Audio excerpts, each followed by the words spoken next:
예, 안녕하십니까. 안녕하세요. 예, 일주만 뵙습니다. 예. 깜짝 놀랄 만한 일이 예. 이제 저한테는 좀 생소하게도 느껴지는데 예. 갑자기 검찰이 문재인 전 대통령을 기소를 해버렸어요. 예. 아무래도 이게 늘상 예전에 영화도 보면 그런 말 나오지 않습니까? 예. 검찰 캐비넷. 검찰 캐비넷. 예. 캐비넷을 일부러 열었는지 누가 지나가다 발로 툭 차서 열려버렸는지 이게 이제 수사가 고발이 되고 하는 지가 벌써 3년이 훌쩍 넘었고 네. 그다음에 최근에 이제 보도 내용을 보면은 그 딸과 사위는 또 뭐 기소유예까지 기소유예. 받고 했는데 네네. 갑자기 이게 무슨 사위 취업을 했으니까 이게 뭐 본인이 뇌물죄다. 원래는 검찰이 그 전에 이제 제3자 뇌물죄로 해가지고 문재인 전 대통령을 수사하고 기소하려다가 이게 좀 안 엮어지니까 뇌물죄로 좀 변경했다. 뭐 이런 얘기도 있고 그 다음에 지금 이제 대선을 앞두고 왜 지금 캐비넷을 열었을까? 이게 약간 이제 음모론을 생각하는 사람들이 있거든요. 이제 그런 점을 이제 한 번씩 하나씩 그렇죠. 이제 한번 짚어봐야 될 것 같은데 예. 저는 좀 이게 뜬금없다고 생각하는 게 예. 어디서 많이 보던 기소하고 똑같거든요. 아. 문재인 전 대통령을 부르지도 않았어요.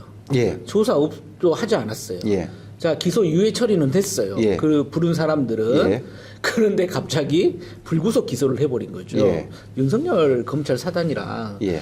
그 비슷한 행태를 보이고 있다. 이렇게 보이거든요.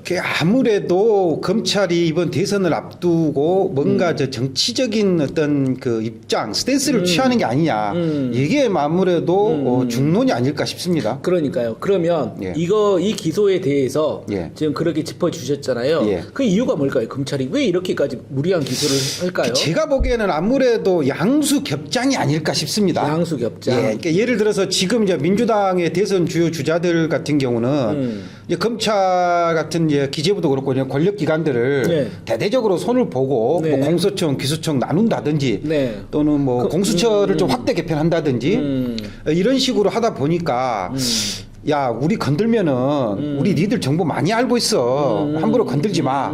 막 이런 쪽의 입장도 있고 그러지 않을까. 근데 이 검찰이 과거에 쭉 역사를 놓고 보면은 우리나라가 일단 이제 해방 이후에 또는 네. 6.25 이후에 네. 또 권력기관들의 힘의 분배를 보면은 처음에는 군인들이 아무래도 군사독재 시절에는 가장 큰 힘을 갖고 있었죠. 그랬죠. 예, 이제 그 다음에는 일명 이제 지금 이제 국정원의 전신인 양기부.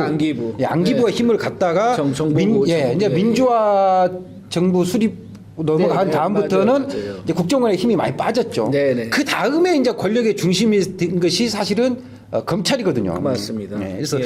이 검찰이 아무래도 이런 권력에 견제받지 않는 권력, 또 수사할 권리뿐만 아니라 수사하지 않을 권리 이런 부분에 대해서 큰 실망감, 그러니까 이거 이런 것들 작용하지 않았을까 싶습니다. 간단하게 이제 정리를 해보자면 예. 지금 조기 대선 이후에 지금 강력하게 예. 당선이 될 쪽이 예, 일단 이구 동성으로 해서 검찰 개혁을 이야기를 하고 그렇죠. 그러다 보면 이제 기소청으로 예, 자기네들은 전락을 한다. 예. 그러면 힘이 쪽 빠지는 거니까 그렇죠. 수사권이 없으니까. 그렇죠. 자, 그런 것을 방지하기 위해서 예. 우리는 아직까지 힘이 있다라는 것을 보여주고 예. 그다음에 우리를 활용하면 예. 이걸 반대쪽에게도 예. 너 보여줄 수 있어. 우리 캐비넷이 많이 있거든. 그렇죠. 지금 이런 것을 보여주기 위한다. 그렇죠. 지금 이런 계산이 깔려 있습니다. 그렇죠. 것 같다. 그래서 만약에 민주당이 정권을 잡는다 할지라도 네. 검찰을 과거의 다른 정권들처럼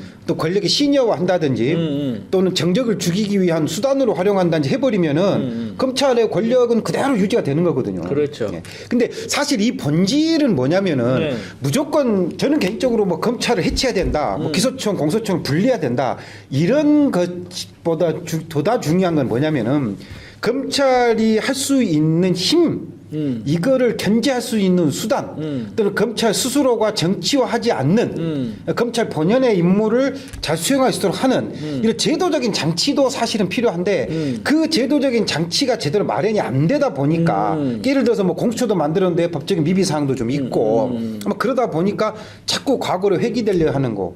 그 다음에 이제 기득권이 무섭거든요. 네. 사실 검찰이 사실 가장 큰 힘을 발휘할 수 있는 건 뭐냐면은 검찰 나와서 변호사 할 때 형사 사건에 관련된 변호인으로서의 받을 수 있는 어마어마한 수임료 혜택. 그렇죠. 이게 사실은 핵심이거든요. 예, 정관 예우. 예. 만약 이렇게 돼버리면은 죽어라고 공부해가지고 검찰이 대밭에서 그 박봉의 그 하루에 몇 시간 못 자고 365일 그 수사의 업무에 그 매진하고 나서 예. 정작 퇴직 이후에 보상을 못 받거든요. 아, 금융치료를 못 받으니까. 그렇죠, 그렇죠. 그럴 수 있겠네요. 자, 알겠습니다. 우리가 역순으로 일단 짚어봤고. 예. 자, 그러면 이 문재인 전 대통령 예. 이 기소가 간단하게 예. 좀 이해하기 편하게 쉽게끔 예. 어떤 내용으로 기소가 됐는지 좀 알려줄 수 있을까요? 그러니까 쉽게 얘기하면은 사위가 그 타이스타젯에 취업을 해서 이게 이상직 전 의원이 중진공 이사장의 대가로 보여지는 거죠. 그러니까 중진공의 이사장이 시켜주는 대가로 사위가 취업을 했다. 네. 그 사위가 그동안에 받았던 2억 원의 월급이 결국 뇌물이다. 이 논리인데 언뜻 보면은 이 논리가 맞을 수도 있습니다. 네. 근데 여기서 중요한 건 뭐냐면은 청탁이죠, 청탁. 그렇죠. 과연 중진공 이사장의 청탁을 통해서 그게 되는 것이 사위가 취업을 해서 2억 정도에 받을 만한 월급, 가치가 있냐 없냐. 월급. 그렇죠. 예. 예를 들어서 아니 내가 뭐 굳이 예를 들어서 제가 이제 이상직 전 의원 입장이라면은 예. 아니 대통령님 예.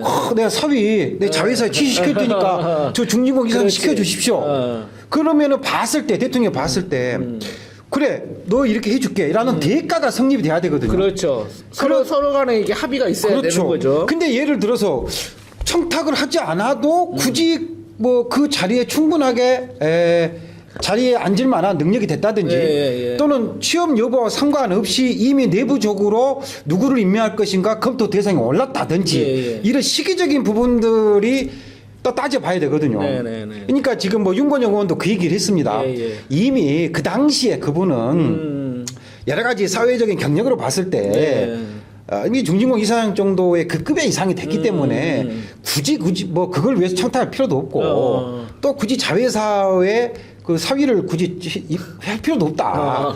그리고 또 하나의 논리가 뭐냐면은 사위를 취업시켜준 대가가 뇌물이다 된다 그러면은 아니 그럼 대통령이 그럼 임명할 수 있는 자리가 얼마나 많습니까? 엄청 많죠. 그럼 그 사람들 다 뇌물입니까? 한 3만 개 정도 된다고 그렇죠. 하는데. 그럼 수백 명, 수천 명 그 사람들 다 뇌물죄입니까? 그러면 역대 대통령들은 다 뇌물죄죠. 그럼 대통령 아니 그런 따지면은 또 뭐 시장, 뭐 군수, 시장. 구청장은 마찬가지죠. 공공기관에 임명할 수 있는 임명권이 얼마나 많습니까? 그렇죠. 네. 그럼 그 사람들이 받은 급여는 그럼 다 뇌물죄입니까? 그렇죠. 네. 그런 또 논리가 되겠네요. 그렇죠. 그래서 예. 뭐 검찰에서는 뭐 자기들은 뭐 이게 할 수 있다라고 하지만은 결국은 나중에 재판 결과가 나와 보면은 그러면은 이제 정치적인 수사 문제였는지 아닌지 드러나지 않을까 싶습니다. 이게 가장 큰 문제가 나와도 그때는 이제 이슈가 사그라들고 그렇죠. 검찰은 이거에 대해서 또 책임도 안 묻습니다. 그게 가장 큰 문제가 어찌됐든 그 정도로 우리가 이제 짚어봤으니까 흘러가는 한번 그 상황을 한번 나중에 보시죠.